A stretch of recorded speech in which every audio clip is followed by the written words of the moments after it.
বন্ধুরা, একটা বিষয় নিয়ে কথা বলবো। WhatsApp fingerprint. যদি তোমাদের মোবাইলে ফিঙ্গারপ্রিন্ট যদি না থাকে, তাহলে হোয়াটসঅ্যাপ লক থাকবে।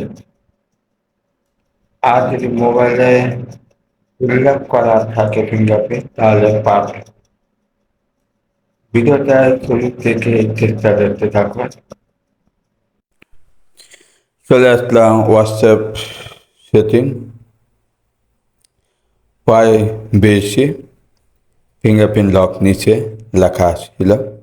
এখানে তিনটা তোমার প্রকার আছে: after 1 minute, after 30 minute, immediately. মানে আপনার 1 মিনিট যেটা, সেটা 1 মিনিট পর পর হবে।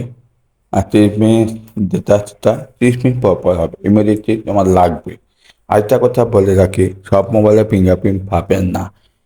শুরুতে যদি তোমার মোবাইলের পিছনে যদি ফিঙ্গারপ্রিন্ট থাকে, তাহলে পাবে, তাহলে হবে। আর যদি না থাকে, তাহলে হবে না। বন্ধুরা, এটা আপডেট করে নিতে হবে। এটা আগে ছিল না, এটা নতুন হয়েছে। আর মোবাইল কেনার সময় পিছনে দেখতে হবে ফিঙ্গারপ্রিন্ট আছে কিনা, তাহলে হবে।